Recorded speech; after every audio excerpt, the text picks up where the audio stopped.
The state of California is introducing a mandate requiring all students in public school to take a class in ethnic studies.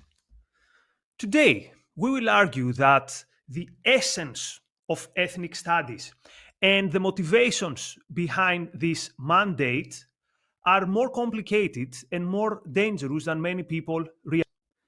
This is New Idea Live, the podcast of the Ayn Rand Institute, and with me today is my colleague Sam Weaver. Sam, give us please some facts about what is ethnic studies and about the recent developments in California. Sure, thanks, Nikos. So the state of California is unrolling this as a new graduation requirement for all public school students. So this will be phased in over the next few years. Basically, students who are entering high school in 2025 will be required to take one of these courses for graduation. Some school districts are already ahead of the state requirements and have these courses and are requiring them for graduation already. The whole state of California, within the next couple of years, will be having all students required to take these courses. This is a new field that is new to K-12 education. That is to high schools, but it is derived from an academic field that has long been present in universities. The difference is that this was a department, a major that some people could take in universities, but in high school, this will be a requirement for all students in the state. Now, there's been a fair amount of commentary on this issue, both from people who are in favor of the new ethnic studies mandate and from people who are opposed to it. We're going to talk about some of the commentary, but also give our own analysis of this, which, Nikos, as you mentioned, is going, I think, to go deeper than what others are saying about this topic, because we really want to get down into what the basic ideas are behind ethnic studies, and give our distinctive take also on the dynamics that are involved in this mandate and what makes it possible that this is being required in all public schools. I'll hand it to you in just a minute because I think you're going to give us some historical background behind the idea of ethnic studies as a whole. I do want to just mention it as a starting point on that the way that it's often talked about or sold to the general public is ethnic studies is about learning about other cultures, learning about history of people from non-European cultures, learning about art, literature, traditions, things like that. That's kind of what it sounds like and what it's sold as. Now, I think even if it was that, I'd have questions about whether it's really justified to put this in kind of its own separate set of classes versus just adding what is important to history classes, art classes, and leaving the rest aside. But that's not what I really want to talk about today, because that's not really what, as we'll see, ethnic studies is really about. And you can start to see this if you just look at the state of California's plan, their framework for the ethnic studies program. This is a huge document, like 600 pages, that no one really should read all the way cover to cover.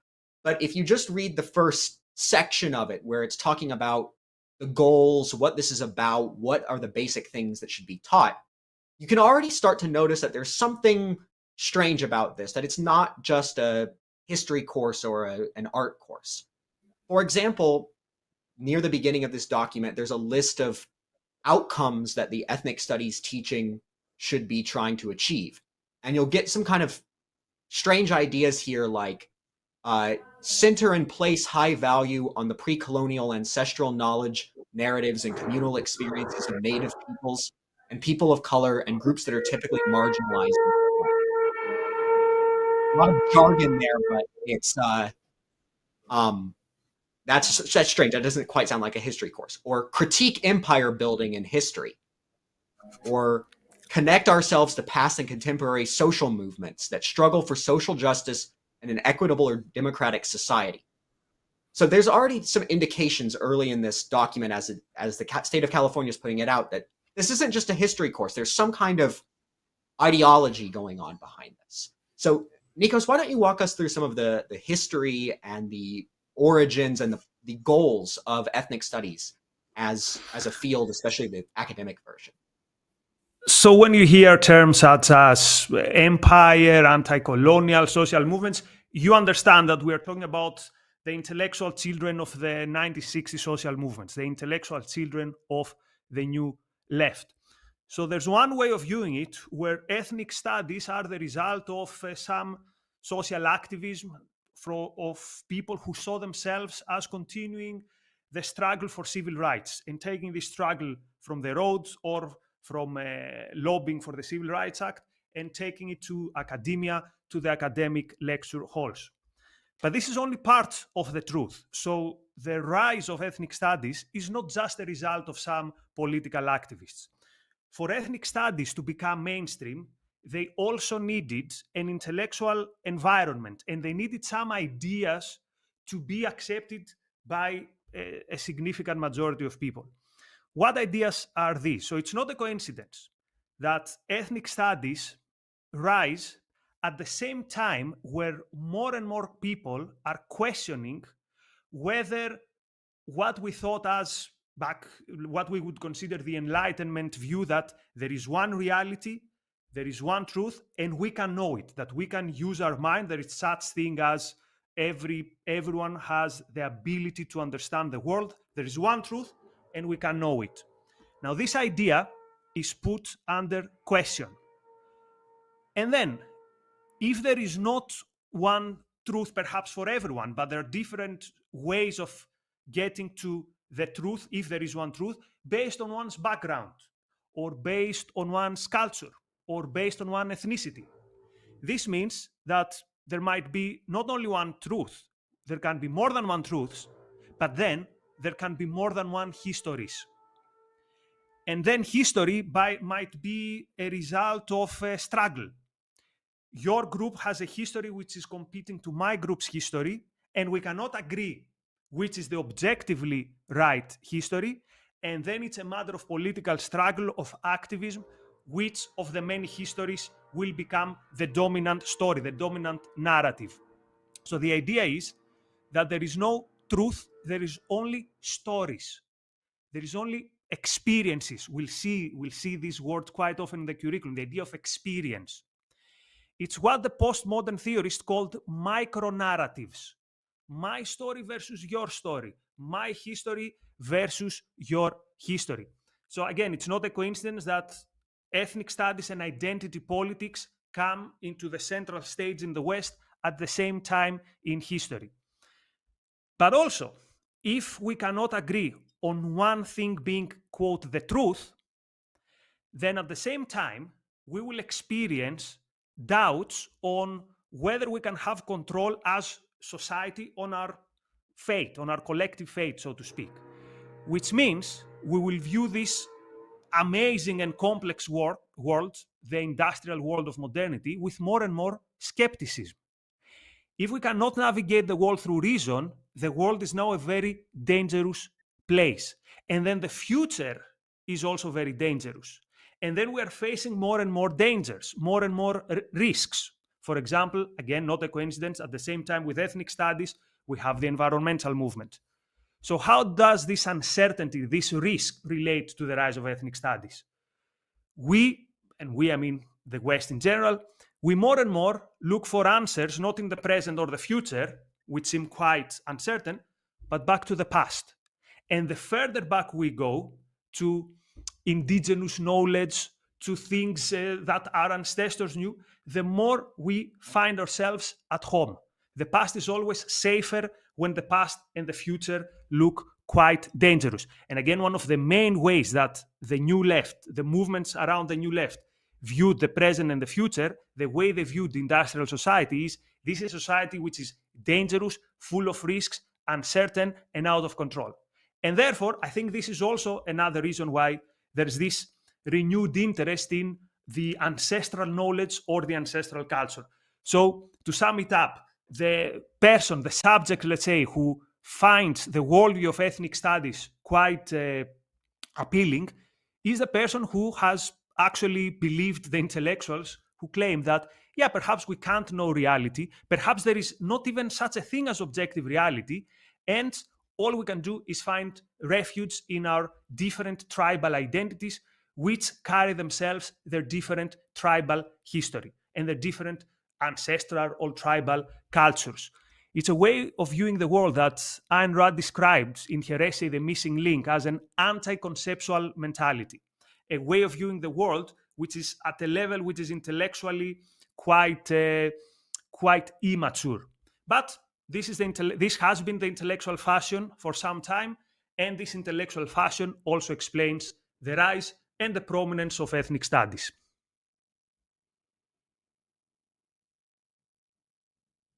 Yeah, so the ethnic studies is as a university department, as a university curriculum, rose in the 1960s and 70s.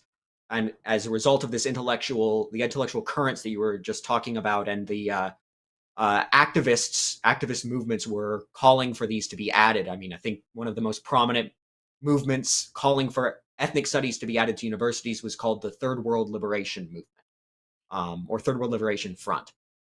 So this is something that was kind of part and parcel of the intellectual currents that you're talking about from the 60s. Indeed, yes. So, and a question now is though, okay, we have explained how this movement rose among some intellectuals, among some academics. But how does a movement goes from the corridors in academia to now being mandated for every school? So what shall we expect that the children will be taught? So what will this curriculum look like, Sam? Yeah. So there's actually been some controversy over this, and some pushback and forth between different factions within the state government, the Department of Education, various people who are involved in making these decisions. Um, for example, you can read about this in a number of places. There's been reporting on this a lot over the last couple of years. The New York Times had an article about this last month that was called California's Push for Ethnic Studies Runs into the Israel-Hamas War. And as that headline indicates, that's a big part of what the controversy has been. Ethnic studies in its academic version is very anti-Israel and very much in favor of protests and activism and even war, violent resistance sometimes against against Israel on the part of the Palestinians. So this has been a source of a lot of controversy. And when the first version of the California curriculum was rolled out in 2019, so the basic timeline here is they passed this mandate in 2016. They rolled out the first version of the curriculum in 2019 and then revised it in 2021. And it will now be mandated starting in 2025.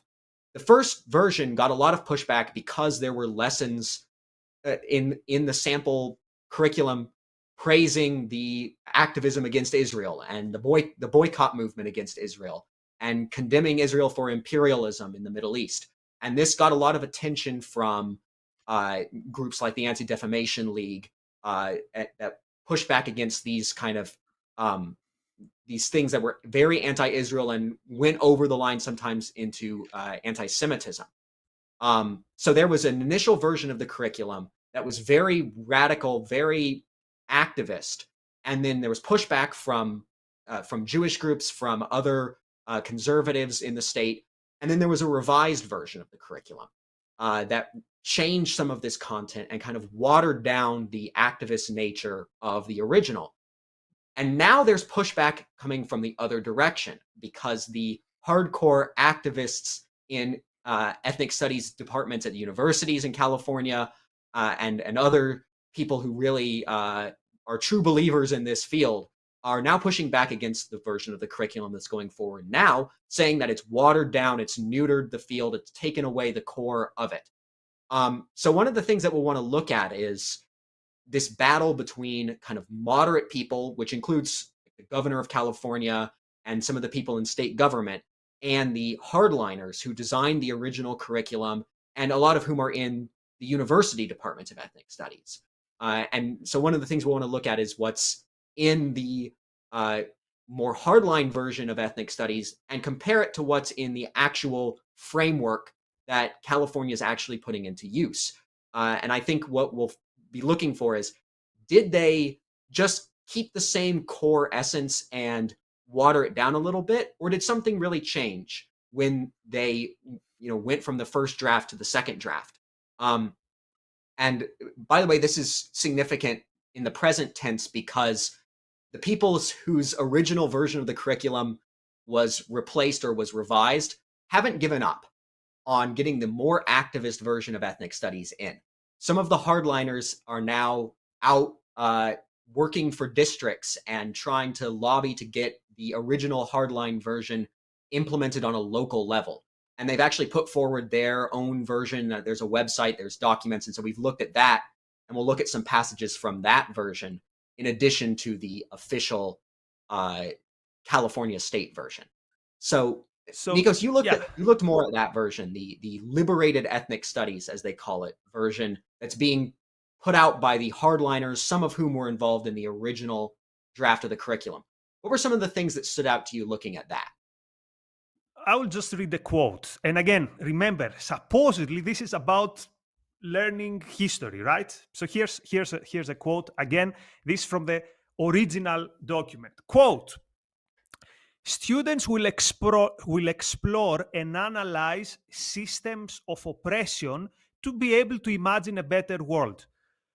End of quote. Systems of oppression. Now, I leave it to your imagination what this system of oppression is. Continue the quote. Critique empire and its relationship to white supremacy, racism, patriarchy, cis-heteropatriarchy, capitalism, ableism, anthropocentrism, and other forms of power and oppression at the intersections of our society. So I've got many questions here. An empire is mentioned. I don't know. This is like the Ottoman Empire, Empire Strikes Back. We never find out. But one thing, obviously, capitalism will be challenged. Also, anthropocentrism will be challenged. Now, what is anthropocentrism, dear viewers? Anthropocentrism is the view of the world that says that a human being is the source of all values, is the reason there is let's say, a moral meaning in this world. It's through humans. We have morality, something which is distinctly human. So the idea of value has to do with the idea that we are humans and we can value. Only we can value. Nature doesn't value itself. The idea of morality and of value has to do with the idea that we are humans, we have reason. And this is one of the ideas that we are told will be challenged. So this is not just an activist document. This is, I don't know how to call it, hinged, extreme. I don't know how to express it, but definitely this is not about history. Challenging capitalism and anthropocentrism, this is not a better way of learning history, Sam.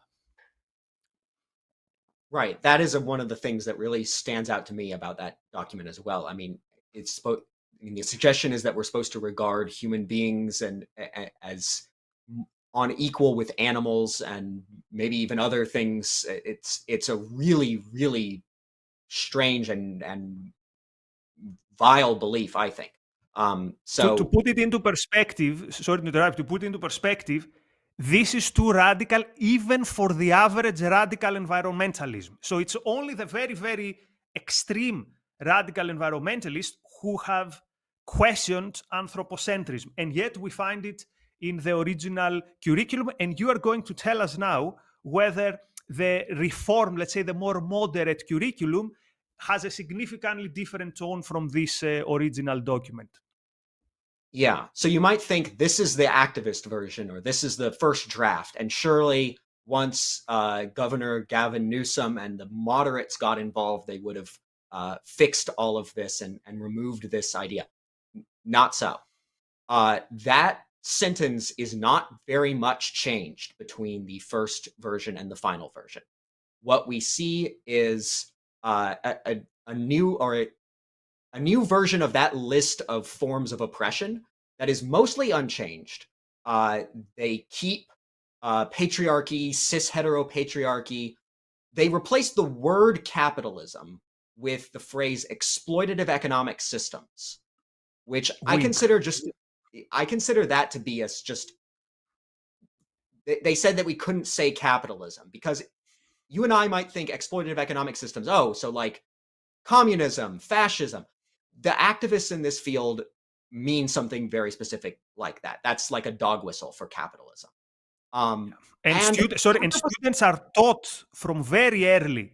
So this is part of a context, right? In social sciences, from day one, students are taught that capitalism is the exploitative social system. So they immediately recognize, oh, exploitation, this means capitalism. yeah. And in that list of forms of oppression, anthropocentrism is still in there in the final version that California is moving forward with. So the thing that thought is like, this is so radical, it's not, you can hardly believe that it's in here. Even a lot of environmentalists won't go this far. It's in the official curriculum. This is something that, this is one of the main goals. Like, so we're not picking some obscure passage that's like way back in the appendix. This is from the list of the main outcomes that the ethnic studies curriculum is supposed to be achieving. And it identifies critiquing, challenging all of these things, including anthropocentrism.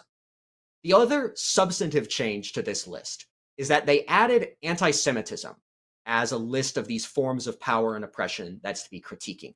And that, I think, indicates what I think we'll see as we keep going is the nature of the changes between the first version and the final version.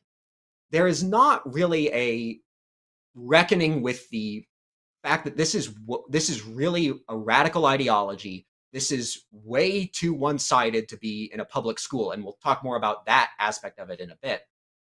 There's no reckoning with that fact, and there's no attempt to really like fundamentally change the curriculum. There's some contrition on the basis of the specific criticisms that they got when the first version went public, and an attempt to kind of remove some of the most talked about and the most radical language and versions of lessons, but a lot of the core ideological statements that didn't get a lot of attention are kept intact. So with this statement of purpose for the curriculum, they add anti-Semitism in because they got a lot of criticism that the first version was biased against Jews and didn't have enough regard for the importance of anti-Semitism. So they add anti-Semitism to the list. They presumably are told, you shouldn't say capitalism, that's too political, that's too biased. They replace it with a euphemistic phrase. And anthropocentrism, which I guess nobody thought to criticize or nobody prominent enough thought to criticize, goes right through from the first draft into the final draft. So I think what we're going to see, and we'll look at a couple of other examples, is that the core radicalism and the core activist ideology of this movement of ethnic studies is present in the final curriculum, even as activists say, oh, you watered it down. Yeah, it's watered down a little bit, and other elements of it are papered over, but they didn't change the core. So you had another example that you wanted to look at that will compare in both curriculums. Right? And one more thing, Sam, before we go to the other examples. Ethnic studies and the way the worldview they give the students will be something that should be criticized, even if it did not include these extreme points. Even if there was no mention in anthropocentrism, even if there was no mention of capitalism or empire, as we will see, it teaches students to view the world in a way which I consider very much tribalistic and parochial. So let's make this clear. Our problem is not with these two or three extremes. Our problem is the student who will attend the ethnic studies based on this curriculum. How are they going to view the world? How are they going to view themselves within this world? So let us proceed in some other examples that include more what is the essence of the curriculum of ethnic studies, Sam. Yeah. So one of the things that stands out to me from the official final California curriculum is that some of the core lessons that it advocates giving are lessons about narratives. And that should already sound familiar to you because Nikos was just talking to us about this idea of meta-narratives, that everything is just a narrative. We Micro-narratives. Micro-narratives, I apologize. There's a lot of something narratives in this topic. So yeah, so this lesson, which is one of the foundational lessons for the suggested course, is to learn about narratives and to learn specifically about the difference between a dominant narrative and a counter narrative. What is this supposed to mean? A dominant narrative is a narrative that supports the interests of powerful people in a society.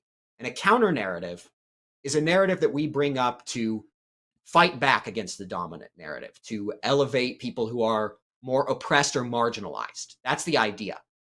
Now, what struck me about this lesson was not so much, okay, they're talking about narratives.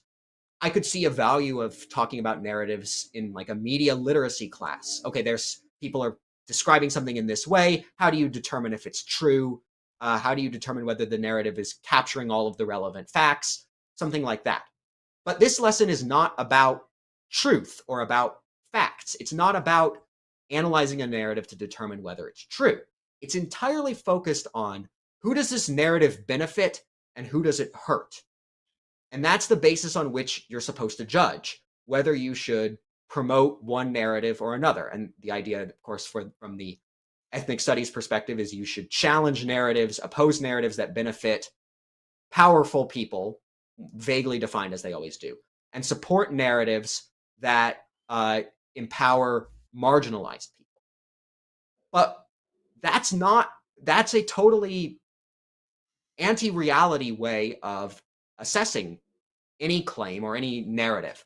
It's not concerned with the truth. It's concerned with somebody gives this narrative, somebody else gives that narrative.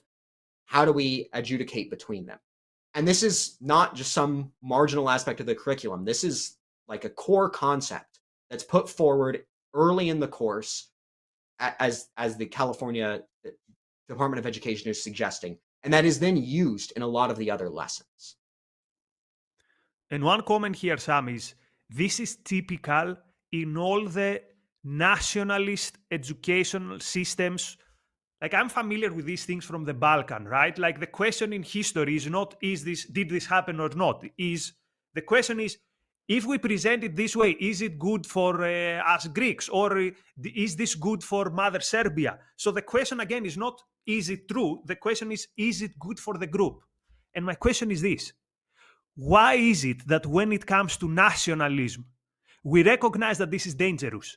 We recognize that an educational system which judges reality or judges facts or ideas based on whether they are good for Mother Serbia or Mother Greece, we recognize that this is bad and dangerous. We recognize that this is going to give rise to young nationalists, or at least people have free will, of course, but it will encourage the creation of more nationalists. And why is it then that in this case we don't recognize that the same educational method, basically, which says true is what is good for the group, the truth of a narrative, or the way we evaluate a narrative, is who is it good for? Why aren't we worrying that this is going to give rise to a new generation of tribalists? It will encourage a new generation, more and more people who view the world in this parochial, tribalistic way. My group versus your group, my culture versus your culture. It's like there's so much possibility in the world today, and these kids will be constantly encouraged to view themselves through the prism of their identity. Like, I'm part of this culture, now I have to learn about my culture, and I have to, in the original curriculum, there's this idea of affirming knowledge, right? But the role of history is not to affirm. The role of history is to teach you. The last thing the kids need is to have their prejudices affirmed where these prejudices are not true. So again, Sam, we come to the same point. From any perspective, pedagogically, epistemologically, this mindset that ethnic studies create, and again, we judge it based on their own words in the curriculum, is actually, it's not even neutral. It's dangerous. It's bad for the students. Yes.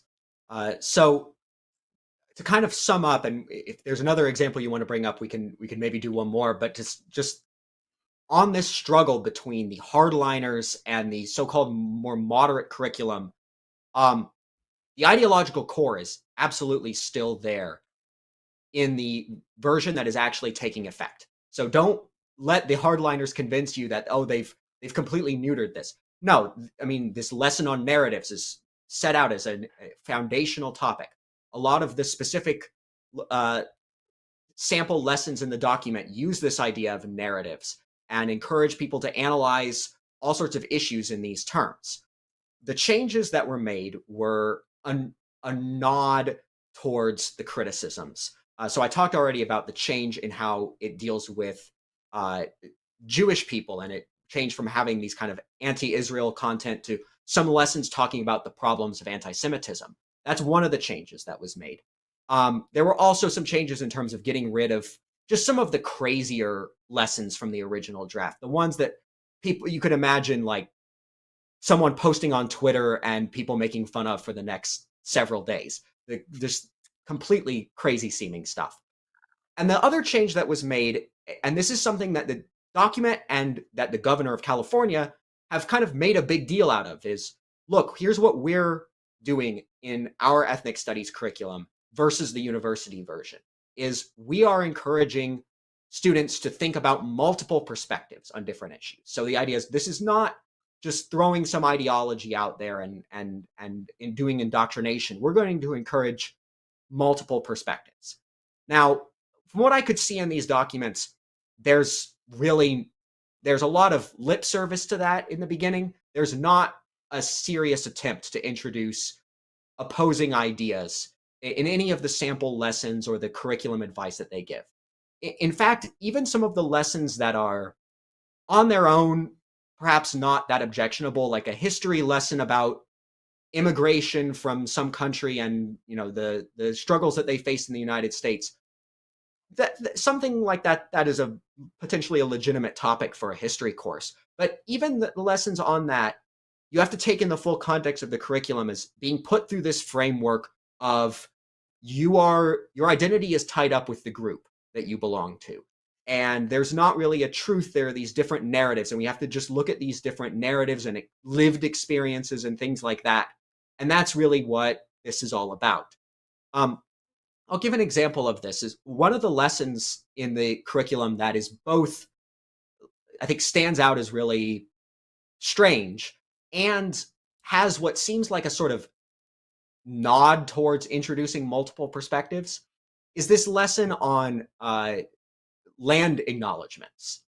So if you haven't heard of this idea of a land acknowledgement, it's this idea that if you are in the United States or Australia or Canada, the land that you're on is actually properly still the land of whatever indigenous tribe controlled that land prior to the arrival of European settlers. And so what you're supposed to do is at the beginning of a class or at the beginning of a meeting, acknowledge that I'm living on land that was stolen from the such and such people.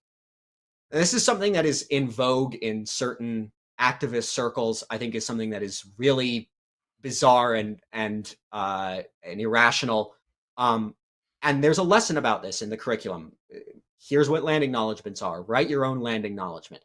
And this lesson includes a reading from a more patriotic version of history that's meant to be, look at the perspective from the people who are in favor of land acknowledgements and look at this alternative perspective. But the lesson then immediately prompts students to identify these two views under the framework of which one is the dominant narrative and which one is the counter narrative. And of course, given what you've been taught in the previous classes, you're supposed to identify the patriotic American version. That's the dominant narrative. We need to challenge that with the counter narrative about land acknowledgements. So all of these lessons are put through the lens of this idea about critiquing forms of oppression, narratives, dominant versus counter narratives, with the implication that there's no objective truth. Your group identity is really important to you. All of these things are embedded in the curriculum. And if you just look at the very beginning, again, at like the core ideas, the goals of what we're doing in this ethnic studies curriculum, it's all about these goals that are put in these activist terms. So the idea that the activist element of this has been removed and now we just have a history class, it's not true. And that has important implications for how we should evaluate this overall mandate. Nikos, do you have any other thoughts on the comparison of these or these particular lessons before we go to that? I was smiling when you were reading the Lang acknowledgement because, again, this is the typical mindset of the nationalist. Anyone who has gone on a road trip in the Balkans or has traveled even for business in the Balkans, the usual joke all the time, it's a joke among friends, but many Balkans take it seriously, is this land today is Greece, but remember that back in the day it was part of Macedonia, but no, Macedonia is Greece, but no, this used to be the greater Serbia, yes, but one day this is going to be greater Albania. So again, we recognize this idea as parochial. We recognize this as this is nationalism. Like, who was in this land 1,000 years ago and who was in this land 1,200 years ago? If we recognize in the context of nationalism that this is a very parochial way of viewing the world, why is this celebrated? And I will mention another part of the curriculum that is my favorite part, and it shows the lack of seriousness in this curriculum. And this is not about the truth, this is not about history. At some point in the in one of the suggested exercise, they give a quote from the famous speech by Chief Seattle. Chief Seattle was this indigenous Native American leader who, in the 19th century, gave this very passionate talk about the land and how the white man doesn't understand that the land cannot be owned by anyone, and everyone in the land is in kind of, all beings are in brotherhood with each other, with the exception that this talk was never given. The Chief Seattle talk is a hoax. I mean, at some point there was a guy who was Chief Seattle, but he gave no such talk. There is no way he gave that talk, because in the talk there are anachronisms, there are mentions to things that Chief Seattle could never have seen, and everyone knows that this talk is a hoax. If you Google Chief Seattle talk, or other mention it, Chief Seattle letter, and hoax or urban myth, you can find it. Everyone knows, everyone who spends 2 minutes on Chief Seattle knows that this very famous talk is a hoax. And yet here it is in the curriculum. So the question then is, what is this curriculum? It's not serious history. It doesn't even pretend to be serious history. It literally involves something that everyone knows is fiction, and it presents it as the story of how Native Americans were at one with nature, which, by the way, one could claim is a very stereotypical view of Native Americans, and there might even be some elements of prejudice seeing them in this caricature way. But again, it doesn't matter. This is completely ideological, and what is truth and what is false doesn't matter at all. Yeah. Before we go to the next point, I do want to mention another essay by Ayn Rand that I thought of when you were just speaking about the Balkans, because she has an essay called Global Balkanization, which is really relevant to this tribal mindset and this focus on our ethnicity. And she criticizes the concept even of ethnicity. There's something wrong with this concept, something invalid about it. So that essay is in the book Return of the Primitive, and also The Voice of Reason. So there are two places you can look that up, and very much recommend looking at that. So we should turn to getting to the motives and the goals behind this curriculum, because we've talked about a lot of the things that we find crazy, irrational, immoral, like really wrong about the lessons and the ideas, the goals that are at the core of this curriculum. But what does this all add up to? And I think it's worth bringing that up because there are a lot of critics have pointed out certain things that are bad and wrong about this. I mean, I talked about how certain groups that are advocates for Israel or for opposing anti-Semitism have pointed out some of the racist aspects that come out in ethnic studies, and that the things that were in the original curriculum, and they've advocated against those. But a lot of those groups actually in their statements said, yeah, we're against the way that you're talking about Israel and the way you're talking about Jewish people, but we support ethnic studies. We don't dare think that we're against ethnic studies. We just want you to change ethnic studies so that you don't say all of these bigoted things against Jewish people and instead are more supportive. So that's not a fundamental criticism. It gets to the core of what's really wrong with this. Other criticisms have pointed out that this is biased, and so it doesn't have any business in a public school. We'll talk more about that shortly, but there's something, this is certainly coming from a very particular ideological viewpoint. Any attempts at saying we're including multiple perspectives are pretty weak and pretty perfunctory. And so that's true, but it's still not getting to the core of the idea behind this and the motivations behind this. I think we need to look deeper at, so one aspect is this, there's no objective truth. We just have to look at these different narratives, and that's all that we have, and we have to compare them. But there's also a moral perspective on that and on how we should approach those that is really distinctive to this approach and the ideology that's encapsulated in this ethnic studies program. And maybe to get clear on this, we should look one more time at some of those intended outcomes from the beginning of the document. Here are a couple, again. Quote, center and place high value on the pre-colonial ancestral knowledge, narratives, and communal experiences of Native peoples and people of color and groups that are typically marginalized in society. End quote. Here's another one. Quote, connect ourselves to past and contemporary social movements that struggle for social justice and an equitable and democratic society. End quote. Now, I think what these passages, along with a lot of the other elements we've talked about, point to as the moral idea in here is egalitarianism, the moral view of egalitarianism. Now, the egalitarian movement, it's important to understand, is not a call for equal rights or equality before the law. That would be misunderstanding it. Those things are good. The egalitarian movement is a call more or less for universal equality in all aspects of all people. Here's a quote from Ayn Rand. She analyzed this movement in a number of essays, most notably for this context, one called The Age of Envy, which is also in Return of the Primitive. Here's what she says about what the advocates of egalitarianism mean by equality. Quote, they use the word equality, that is. They use it to mean not political, but metaphysical equality.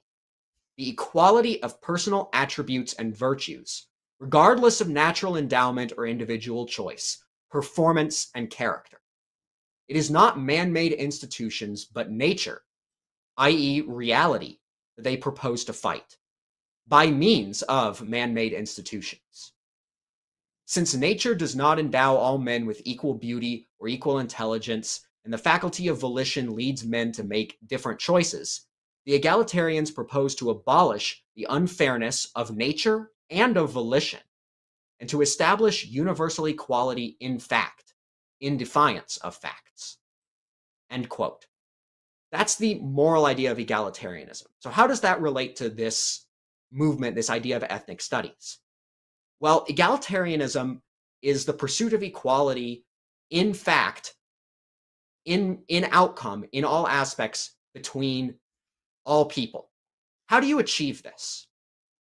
You can't actually really achieve equality, in fact, just by improving people of lesser ability. People of greater ability will always outperform them. And that's not what the egalitarians are concerned with. They're not even really trying to focus on improving people who are less successful have achieved less. No, they're concerned with attacking the things that are greater achievements, that are more powerful, whatever is sort of typically regarded as better. The egalitarians attack and oppose and try to create equality between that and the things that are seen as less powerful, less good, less accomplished.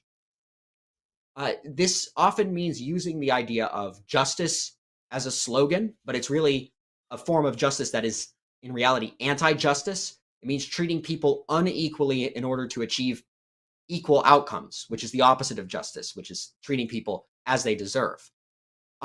This is the idea of egalitarianism. And in this curriculum, we see all sorts of things that are trying to achieve equality in outcome.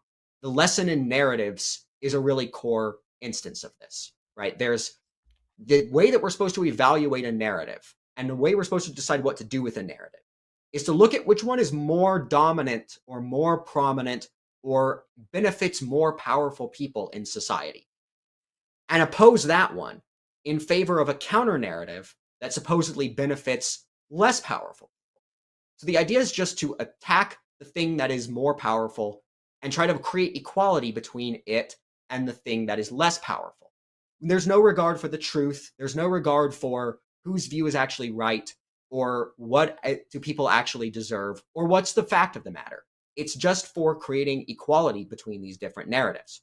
One other example is this idea of centering pre-colonial ancestral knowledge, which, Nikos, I want to hear your story about this in a minute. But the idea, I think, is that pre-colonial ancestral knowledge is typically not taken very seriously. It's like these ancient myths about the universe, and people don't take that as seriously as Western science, the way that these activists would put it. The whole idea of elevating ancestral tribal knowledge as against modern science is on the basis that people don't take ancestral knowledge seriously, that it's seen as less important, less true, less accurate. And so the egalitarian impulse is to create equality between ancestral knowledge and modern science by critiquing the narratives that come out of our modern Western societies and centering, that's their term, the pre-colonial ancestral knowledge. Nikos, you had an example of this that you Yes. experienced firsthand, right? So egalitarianism and centering ancestral knowledge in practice. The year is 2014. At the university I was then working, all teaching staff was supposed to attend some seminars about the teaching methods and teaching in general. One particular class, the topic was universalism versus subjectivity, what the things that today we discuss as ethnic studies. So the teacher is reading an example, and the example was the knowledge of one particular tribe. I don't remember which tribe, in a Native American tribe. So the teacher reads, says, this tribe believes that the darkness at night is because the gods throw a blanket over the earth, and the stars are just gaps, holes in this blanket, and this is why we see what we think are stars is actually the light that goes through the blanket. So the teacher, who was a brilliant mind on the universalist side, the teachers asks each one of us in class, does this theory, for a lack of a better term, of the indigenous people about the stars and the darkness at night, would you say it constitutes knowledge, or would you say that is outright false? 9 out of 10 people in the class said, we cannot say this is false. We have to say this is just a different form of knowledge. The only negative vote came from me, and to her credit also to the teacher. Now here's the interesting thing. None of these people were what you'd have in mind, purple hair, SJWs, whatever. No. These were normal, intellectually average, let's say mainstream members of staff. Some of them were not even teaching in social sciences. But this idea that we cannot privilege one form of one culture over the other, and we cannot judge one culture and say, hey, what you believe is wrong. It might make an interesting story to tell kids at night, but it's just wrong. This is not what the stars are. 9 out of 10 people didn't have the intellectual confidence to say, obviously this is wrong. And this was 2014, and these people were not taught ethnic studies at school. So we've gone a long way since 2014 to the wrong direction. So I think today more people would say the same thing. Yet, yeah, of course, we cannot judge this statement. Maybe it's wrong from a Western point of view, but from their point of view, it's not wrong. Yeah, and what strikes me about that is the idea that we can't judge this, we shouldn't say that it's wrong, is there's a moral dimension to this. And I think that's how a lot of people experience who believe in this, they feel about it, is it would be wrong of me to say that this myth is wrong and science is right, because science is from the West, and it's from people who are typically centered, so to speak. I'm using the activist language here to how they capture it, but this is what is an accepted and a central belief, and the indigenous myth is marginalized. And so there, morally, we need to elevate the indigenous myth and put it on a plane of equality with the scientific fact. And like, that's an egalitarian perspective in terms of the ideas. Is we need to put everything on we need to achieve equality, and that means we need to question the validity of the science so that it can be on the same level as the myth. Because you can't, I mean, you can say that the myth is just as true as the science, but you can't give it more validity, more evidence, more backing than it actually has. What you actually have to do, and that's what you're doing when you're saying that the myth is just another form of knowledge and science is one form of knowledge, is you're tearing down the foundations of science. As no, actually, science gathers evidence and proves its conclusions. When you say it's on equality with the myth, you're undercutting that foundation. And that's what is the motive behind so much of this. We need to center this. We need to critique these ideas. And I'll just say, this is all aside from the issue of whether there's racism or like genuine racism, genuine prejudice, genuine injustice in a society. That's a different question. Like, are people being treated unequally by the law with regard to their race? If they are, we should try to find out if they are, and if they are, we should try to take action to correct that. But that whole endeavor presupposes an idea of justice as being based on what people deserve, on equality as meaning equality before the law, equality of rights, not equality of outcome, and actually trying to ascertain the objective facts of reality, all of which is put aside by the ideas, the ideology behind ethnic studies. All of that is put aside in favor of achieving equality in fact, equality in outcome, of beliefs, of people. And the only way to do that is to attack the people who are seen as in power or in the center or in more prominent positions. And just to preempt an objection, Sam, here, someone would say there are things though about the history that we don't know. For example, atrocities by the settlers against these people. Sure, and kids should learn better history. But then we're talking about history. We're talking about the facts. Again, our main problem here is that this has nothing to do with the facts. It actually undermines the idea that there are historical facts that we should know. But going to the last question that I have for you, Sam, today is, what is the role of the state's control on education in the fact that this is now mandated? Or put differently, what otherwise would just have weird ideas that, yeah, maybe they're taught to the universities, but with a state mandate, now these ideas need to be taught to every child in California. So tell us a bit more about how you view the role of the state in all this. Yeah. The role of the state is essential to understanding what's going on here and to evaluating it appropriately. I mean, we can evaluate the ideas as we've been doing, and I evaluate these ideas as wrong, as evil. Our identification of them as egalitarian, I mean, that's a movement that is intent on destroying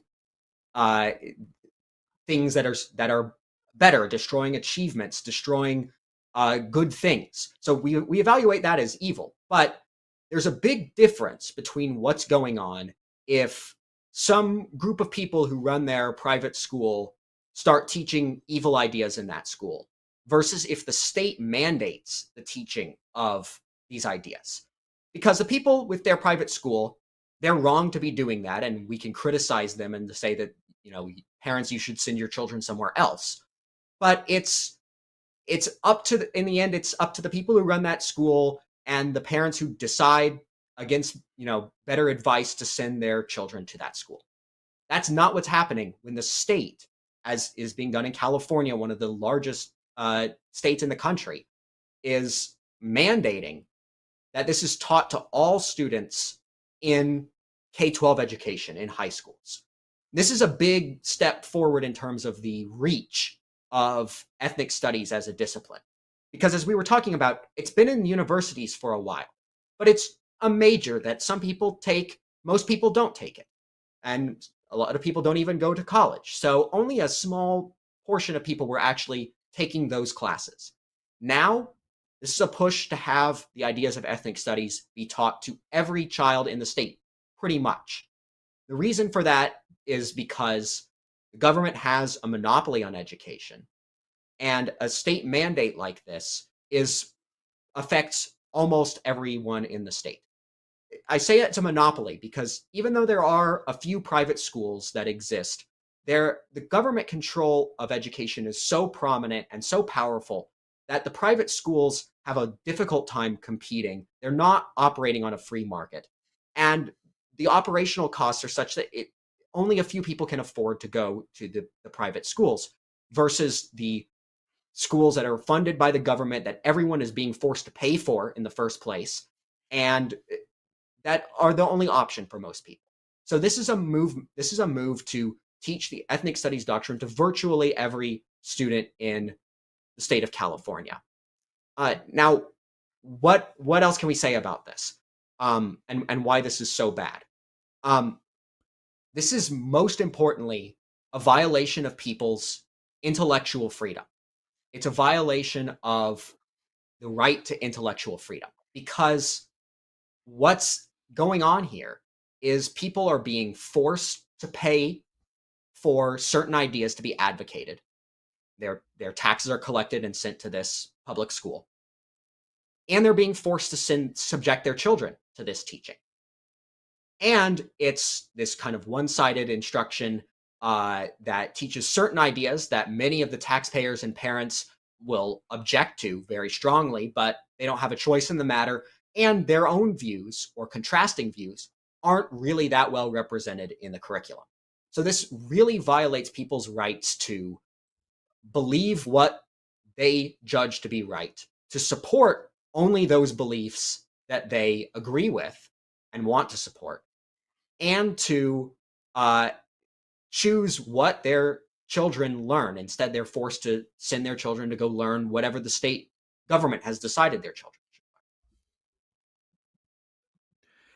learn. And someone then would say, okay, so our best hope and our last hope is one day maybe the education is going to be private. This is not going to happen anytime soon. So I think we shouldn't have this completely defeatist view. There are some intermediate steps that could take place, right, Sam? Yeah. The thing to understand here is that there's a dynamic, there's a way that this works right now that involves a lot of rights violations, involves violating everyone's rights to intellectual freedom. And the thing to do is to seek to reduce the amount of rights violations, reduce the degree to which people are being compelled to support and send their children to schools that teach ideas that they disagree with, to the exclusion of ideas that they agree with. And we can reduce the degree to which that is going on without yet totally privatizing education. Now, I support privatizing education as a long-range goal. That's the ideal. It should be all private. But as you mentioned, that's not something that is on the table in the short term. There are, though, things that we can do to move more in that direction that could actually be accomplished in the near future that would improve this situation. So the key thing, I think, is to get more choice, more options, and more differences among the schools that exist within the present system. So to move towards more differences between school districts. So there's an option to move to a nearby area versus everything in the state or everything in the country is all the same. And even to have more differences in schools within the same district, to have some schools going by this approach and using this idea, and some schools going by a different approach, teaching different content, using different methods, teaching different ideas. And then that gives more optionality for parents and gives more diverse ideas and different perspectives, different things being tried, which will also be better for education on the whole, by the way, because you can see which ones actually perform better. And this is something that could take place without totally privatizing education. I mean, one model that could be identified as, an intermediate term aspirational goal is to make the K-12 schools more like the universities in the United States, where, yeah, there's a heavy amount of government involvement in universities. They're basically a large amounts of university tuition is funded by the government, even at private universities, because of federal student aid, things like that, government grants. But there are differences among the universities, and there's a range of different schools that have different approaches, teach different content, different ideas. And you can move towards first diversity within the public schools, and then towards a system that's more, it's government funded but private operated schools. And that would enable there to be a lot more difference among the schools that are out there. And you could choose not to send your children to a school that taught an ethnic studies curriculum. Now, what I think is not the right way to combat this is to just keep participating in the same dynamic that brought this into being. The same dynamic of there's these government schools, it's a monolithic system. The curriculum is decided at the level of the state, and it's imposed on everybody.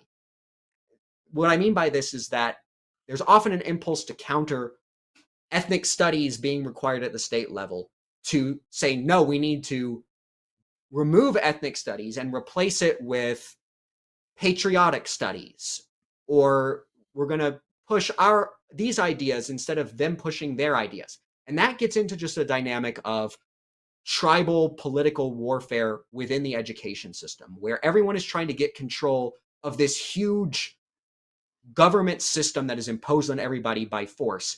And everyone's just trying to get their ideas to be the ones that are imposed on everybody.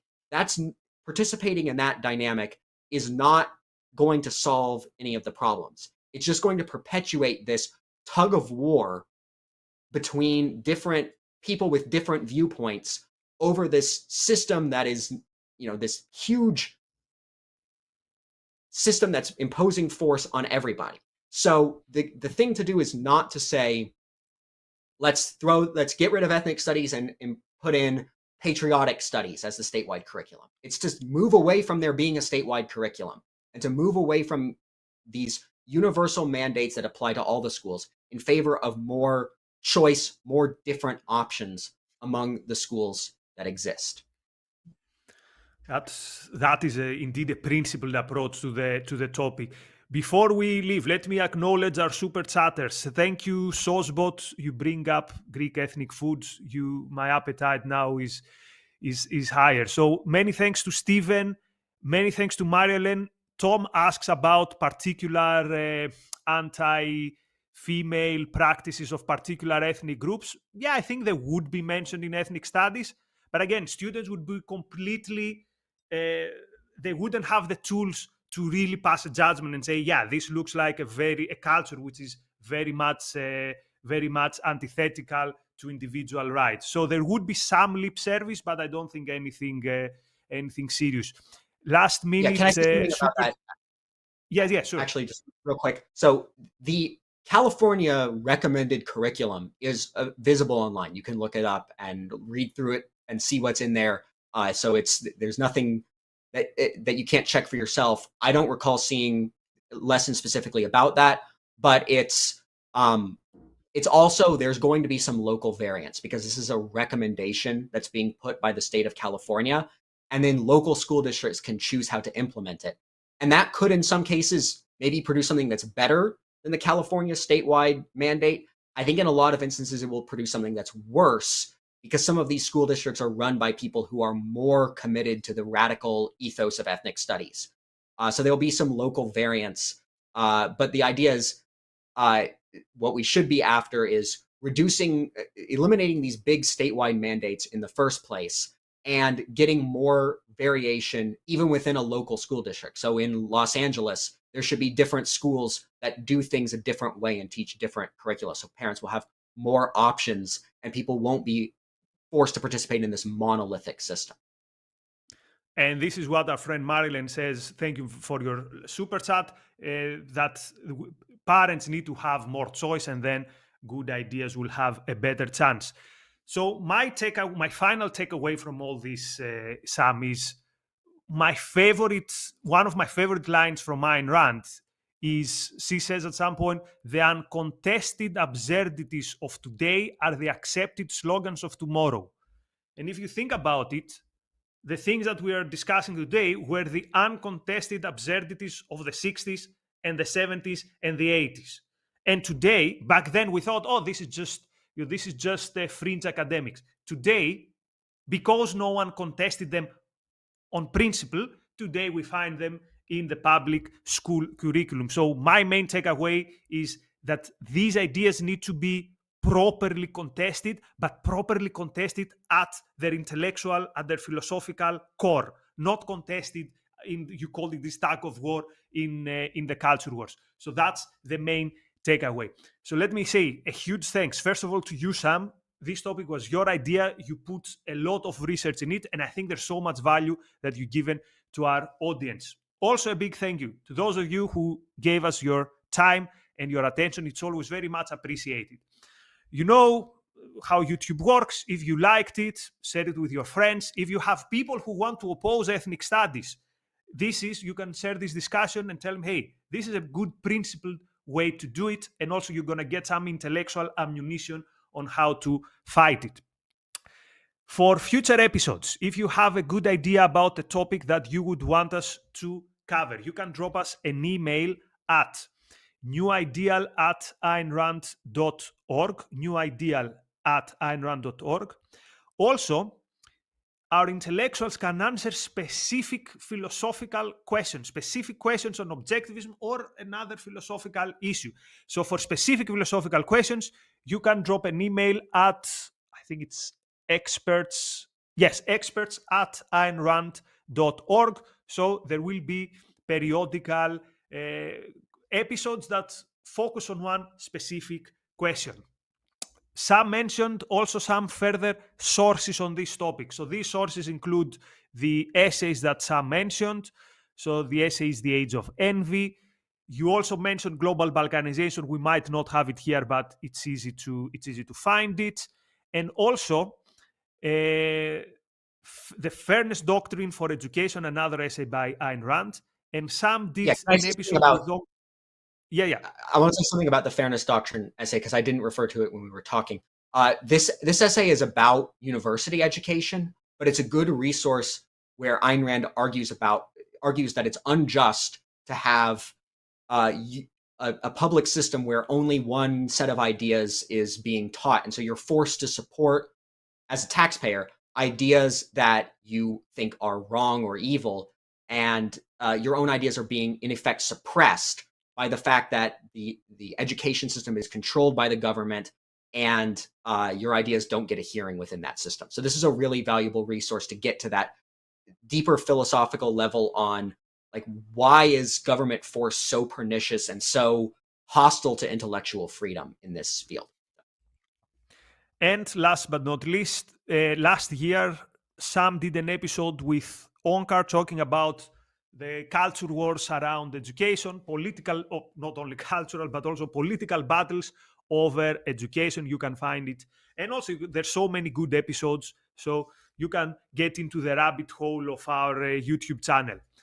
That was all from us. Many thanks for watching, and see you next week. Bye-bye. Thanks. Bye.